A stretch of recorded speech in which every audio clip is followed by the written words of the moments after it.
Welcome, folks. This is day 10, video cleanse blog. We're doing it again in the afternoon. It's 1:30. The quick report, this is Health Alchemy, Craig Lane. Thank you, folks, for joining. The quick report was yesterday there was a down from, let's see, today is Wednesday, Tuesday. Yeah, I just couldn't seem to pick myself up in the earlier part of the day, and then I ended up taking a nap in the middle of the day, and I got so recharged from that and did yoga later in the day. Then I led the what's called the Gender Alchemy group, which is the mixed men women's group, LGBTQ, whatever you identify as kind of group.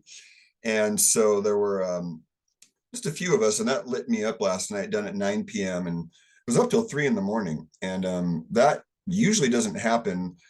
And being an old Trekkie, there was the new Star Trek Discovery, and I sort of binge watching it. And then about midnight, I was checking in, like usually bedtime, future self veto. I'm going to go over that. And wasn't eating, used some cannabis, used some kratom. And last night it backfired a little bit. I ended up doing some edible, this stuff here that a friend made, Carrie. And it finally knocked me out about 2 or 3. And then I slept and got up at 7:30. So I'm on 4 hours of sleep.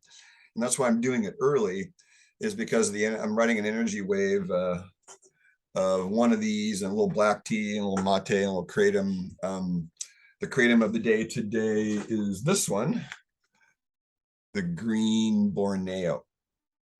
And it's a pretty good effect. It was like a neutralizing of all the fatigue and the mind not getting enough sleep. So today I've got 2 main big topics, and one is the inside of what I'm going to call the Magdalene complex, or the Magdalene effect, like Mary Magdalene. No, not the Virgin Mary. The virgin thing is part of what I'm going to talk about. And then also our cell children. I kind of started with hydration a couple of days ago, and finished up yesterday. And we'll start off with just so those are the 2 big kind of muse topics, and I'm not real sharp, so we might carry into tomorrow. And my goal is to get this done in less than 15 minutes, so we'll see. So I'm going to start off with the nuts and bolts. You're back to the 21-day example, and I'm looking at what I put together here, and it was, for the most part, I like to be flexible, and I'm in these week 2 guidelines. So like, prunes are a good one. Chia is a good one. I had some oatmeal the other night, like sprouted oatmeal, just a little bit, and that was acting as a soluble fiber binding agent. That's what we're looking at. So if we go to the fall cleanse cover sheet then, and pull up just the basic food chart, like let's just pull up the basic food chart, which I haven't done a whole lot of. And so, folks, if you just want to take your supplements and follow these guidelines here, and do a 15-minute with me, so there's all these veggies on the left 2 columns, yellow, orange, and green. Green being low carb on the left here, and orange being middle carb. Yellow is the highest carb veggies. So if you're a protein type, you want to focus on the far left column. I need to change this one, the lower carb fruit. That's not the case. Pineapples are definitely higher carbs. So generally that's pretty good though, lower carb fruit. And then oils, nuts and seeds, not many nuts. Probably the only nut that I would say good cleanser nut would be almond, in the form of almond milk, and maybe Brazil nuts. Some herbal tea ideas. So, if these are your wide selections of all the proteins, and there's go earlier on in the blog, if you want to go to, not today's talk, about why you would have, some people could have raw protein and cleanse, and others could have lighter proteins and raw carbs and cleanse. And so there's some carb ideas there. So what I do on this chart then is I generally go with the more limited, what we call the weekly chart. And so I just don't have any motivation to add anything else onto my plate. And a lot of people are in this position right now. So, but I do want to maintain my cleanse. So what I'm doing then is, so you get all these highlights here. So there we are. The ways we can cleanse are many. Oh, just give me a suggestion. And we can I do it with just food? Yes. So There was a little bit of intermittent fasting I've been doing. That's been working well. A little bit of liquid diet, definitely elimination. I'm staying off coffee for 28 days, no matter what. Today, there was another huge craving. So again, I used about 2 tea bags of black tea. It's about 80 milligrams caffeine with some fresh cardamom and some cream. It wasn't raw cream, so it's not cleanse worthy. So that's slowing stuff down. A little bit of mucus this morning. I'm on this new parasite pill. And then I started the SP cleanse finished. And so I got phase 1 detox going. And so now the garbage cans from the house are on the outside garbage can, which is the liver and the spleen. So I just changed from SP cleanse into phase 2 detox, which is the big garbage cans emptied. And systemic formats is a product called L liver and K kidney. I'm on those, and then 2 cell products called Moors and Energy. And that ties in with the cell children. And I'll go into the nuts and bolts of that tomorrow. Let me just make a note to myself. The cell cleanse or cell health we'll talk about tomorrow. And today we'll do more of the aspect of just the overall cosmology of cell intelligence. So there's different diets here. Like some people could do a raw milk diet. I'm considering doing a liquid sort of a raw milk something, but our weather here, today's a good day to eat raw because it's hot, 90 degrees even here in Santa Cruz. And then tomorrow it's going to drop 15 degrees. And then the next day, another 10. And we're going to be in the 60s for an indefinite period of time, according to the weather maps. And I won't go into why that is. I believe it's part of the BlackRock and Vanguard declared bankruptcy, and they're 2 of the major geoengineering organizations purported to be. So eating only raw. I've been really sticking with that. Very little cooked food. I haven't done any enemas, which today or tomorrow are good candidates for that. And then not much fasting, just a little bit intermittent fasting. And so here's my rules. So I'm not frying anything right now. I am eating late. I am getting water, no alcohol, no coffee. I'm having caffeine, no foods from flour, not much dairy, a little bit of raw butter, a little bit of kefir, no raw milk, not any cheeses right now, just the minimum. The only animal protein right now is I'm really craving these salmon rolls and raw tuna rolls and shrimp rolls. Got raw liver. I have some high meat I want to show you guys, but the mold, when I took the part of the meat that was edible out from the moldy part on top, the beautiful fuzz from the mold eating the meat was gone. And so it's just not as pleasant to look at. Not doing any oils outside of olive. I am avoiding nightshades for the most part. I'm not doing grains or beans. Like I said, meat and fish is only raw pretty much. I've got some cooked food to have tonight when it cools off. Not doing any nuts much. Had a few pecans one night, no packaged milks, and then eating opposites. So see, I'm really on, the basics are there. And then the weekly, so see, add in the weekly special foods is the next level. And then some level 1 and 2 challenges. So week 2, then I've got a lot of carrots. I've got a radish, beet, and onion salad made. I made that last Friday. So now, we're on Wednesday of the next week. It's been 4 or 5 days in the fridge, and it's absolutely delicious. I got some garlic sauerkraut, roasted garlic sauerkraut at the store that looked good. And then in a couple of days, I'll get my seed chews out. And for me, it'll be a little bit of fennel, and a little bit of salt, and maybe a couple of corianders, and I'll just chew on those after meals. I am doing the sea vegetables, and I am doing the apples. So week 2 is pretty good. As you can see here, the nuts and the bolts part of it. And then on the 21-day cleanse, my next fasting opportunity is probably on Saturday, right here, this Saturday coming up. I don't have a whole lot scheduled in terms of my work this weekend. So, like these 4 days, Saturday through next Tuesday, are my potentially biggest ones to get a fast in. So that's how it works on here. This is accessible to you from the email. And then we'll go to the email, and this is Mary Magdalene here, looking up at Jesus, purportedly. If I open that in a new tab, can't we? No, we can't. So that's today's email thread, and that's the image that I'm playing off of, is this yin image, the Magdalene effect. And So if you keep that image in mind, I wonder if we can, and we can't copy and paste that, can we? Remove, edit. Yeah, it won't let me copy it. Oh, but we can do, nope. Okay, sorry, folks. I thought maybe I could get that image up here. So let's just go through this, and I'll do it on a whiteboard. And then the cell children also. So I'm gonna go off the screen share for a minute here. So like straight lines are yang, and a vertical line is sort of the depth axis of like the chakras. You have dense to depth in the spiritual realm, the physical body, the emotional body, the mental body, the causal body, the etheric body, there's all these denser bodies. And so you look at the cross, and Jesus represented the masculine. Where's the screenshot? Jesus represented the masculine force.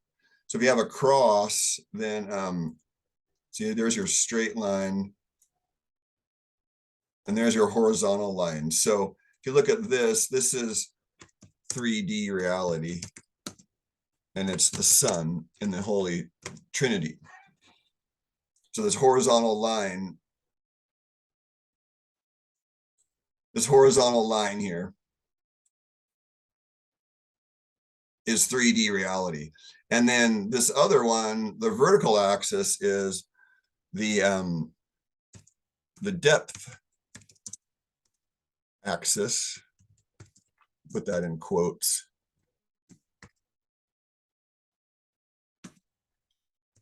Various, we'll put densities of reality. And loca is one way at locas. One puts it, mansions in my Father's house. Another way of looking at it. Parallel universe, you could even say. So we'll put dot, dot, dot. So that's the vertical axis there. This axis here. So you could say this is the axis of the known. This axis, the horizontal axis, is the axis of the known, and this is the axis of the unknown.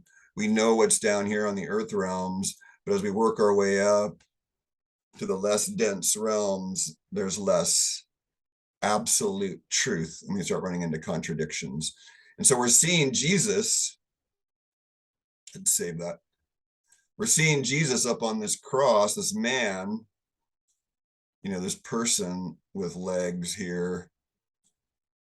And then, he's got a big head. Oh, well, then arms like here, right? So, and what's in the center of all that's the heart. That's another thing, is that's the heart right in the middle right there. And I call that's the gold of the beating heart in the present moment. In the present. So that's the gold of the beating heart in the present moment there. So he's up there crucified, right? And he's going to be reborn. And there's they call her Mary Magdalene, the Virgin Mary, his mother Mary, and what the F, all these Mary archetypes, right? So you have this, so this is a yang, and then the yin is the nurturing woman right here, kind of supplicating, praying to him.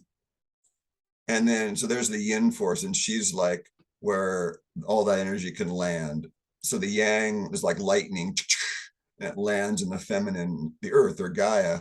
And so the Magdalene effect is she's holding space or allowance for his fire and his ego death. And this is where it gets a little bit tricky now. What we call born again virgin birth is actually happening moment to moment, and a spiritual awakening is like a virgin birth. So you go to Adyashanti's work for this, and he has a CD set called I Am. It's 5 CDs kind of outlining the process of the Jesus story and how it's sort of metaphorical. We don't have a lot of archaeological evidence this guy existed. So in my world, the Magdalene comes in as why was she labeled a whore in the Bible? Why does she have a gospel associated with her name? Because there's an archetype here of the high priestess. There's the high priest and the high priestess. And the high priestess, you talk about tantra and lovemaking. Well, lovemaking can be used to, quote, fuck the war out of a warrior. And the bonobo monkeys know this, and different other cultures know this, is that the woman can skillfully use sex, intimacy, affection, nurturing. It doesn't have to be sex and penetration, but just nurturing from the feminine, because everything falls to the bottom of the valley. And that's the representation of the ultimate feminines, the bottom of the valley. Everything settles there.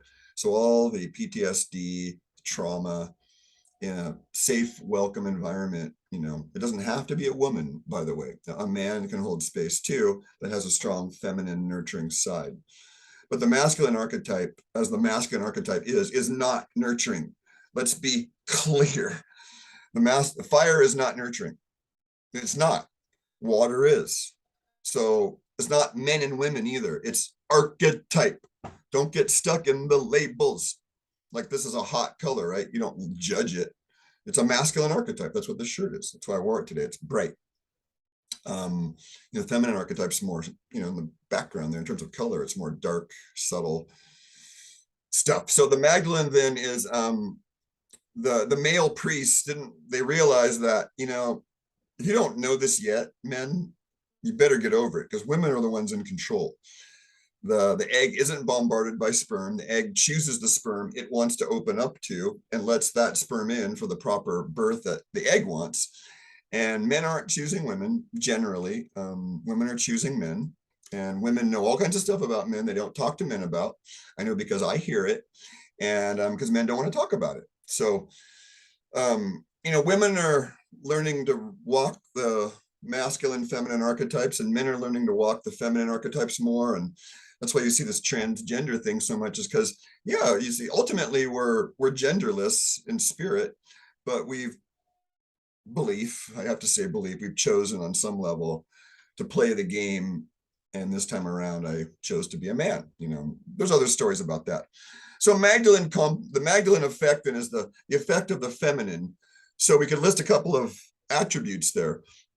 One would be sleep, napping, proper lovemaking, merging with a very nurturing source, being in the water, not too hot, not too cold, of course, in the water, receiving massage, receiving thank yous and praise, laying in the sunlight, even laying in the shade for some people. They're all ways of receiving this Magdalene, this nurturing force. Anabolic force is feminine, the building up. The catabolic force is tearing down because energy is released. So that's the masculine force. So the tired warrior, someone like me, is looking for that nurturing.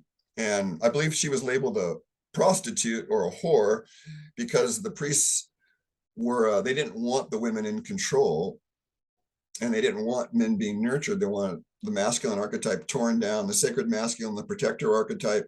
Look around you, folks. How many men do you see out there, with the sacred masculine? There might be as many women as men carrying the sacred masculine these days. I don't know. But it doesn't mean that a woman doesn't need nurturing too, who's playing that warrior or fiery role more. And then, so if you have any questions about that, or you want, there's a Telegram channel if you're in the group, or if you're just watching this, please message me. I'm very open to, what you want to hear. I think this is really interesting because it came up for me the other day. And then our cell children, I'm going to finish with that today. So we'll do a quick screen share, and I'm not going to spend too much time on it. So then tomorrow we'll go into this a little more. So our cell children then, this is back to Mark Squibb's book. I was showing it to my group earlier today, Cell Owner's Manual. And see, we were kind of at the basis of power and toxin culture and membrane degenerative stages. So our cell children. So why would I say that? See, there's quite a little bit of stuff in here, isn't there? 100 pages long. And there you go. The cell membrane is the most physiologically active component of the cell. So the cell membrane is the brain of the cell. The nucleus is sort of the hard drive memory of the cell's activities, and all the mitochondrias, plural, they multiply and divide as needed for energy requirements for the cell.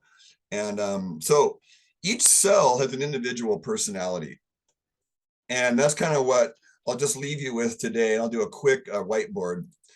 So if you want access to the cell owner's manuals, let me know too. But in a nutshell, this is the holographic universe we live in. Let's save that, clear.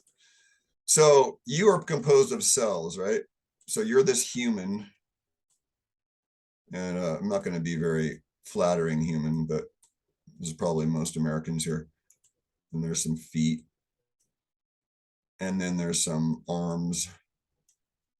Long arms, but nevertheless. Some arms.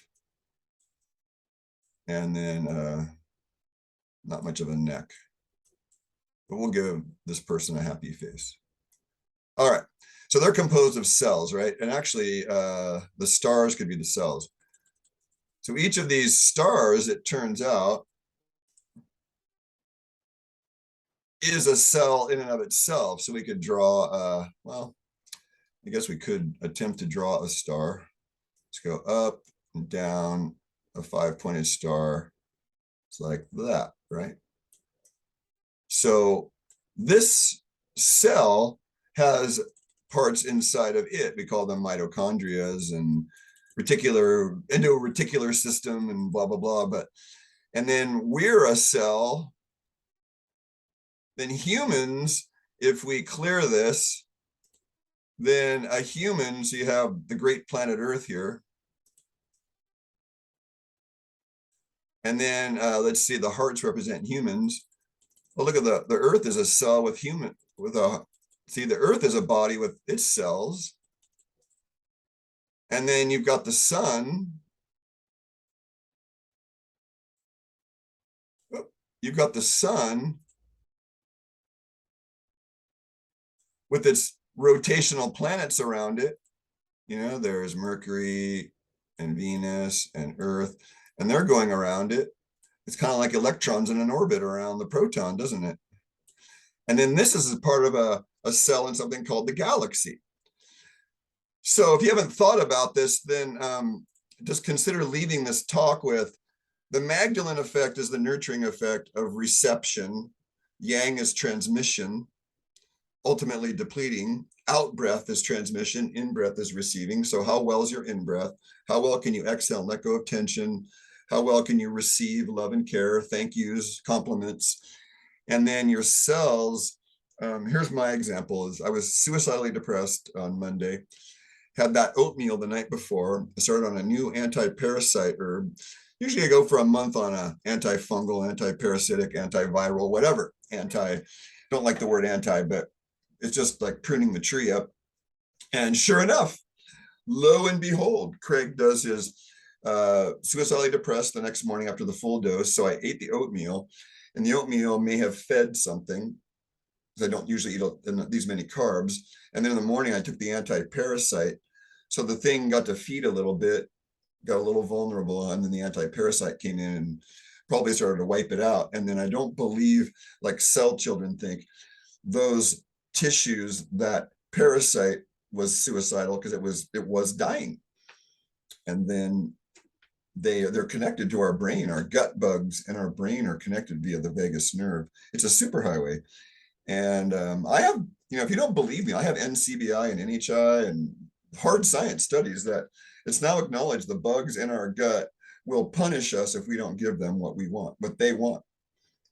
And there's a good example Monday. Didn't give in, stuck to my high protein, low carb general program. And then I repeated the experiment the next night and was not suicidally depressed. The next morning, I had a piece of white sourdough bread, which sort of paused the cleanse. Tiny little piece with some chicken soup my housemate gave me. Really a funny evening on Monday.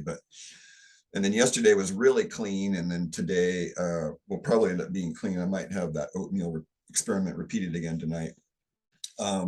Is oatmeal cleanse worthy? today I'm doing some activity on a big bike ride because it's our last hot day. So I would say on a hot day, an activity is carbohydrate. Is it cleanse worthy? It's probably going to pause, but I'm on day 10 now.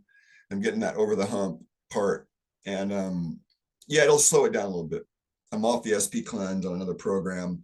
So I'm interested to see what happens again with this dessert thing around 6, 7, maybe 8 at the latest tonight. I'm well set up to stop eating early today.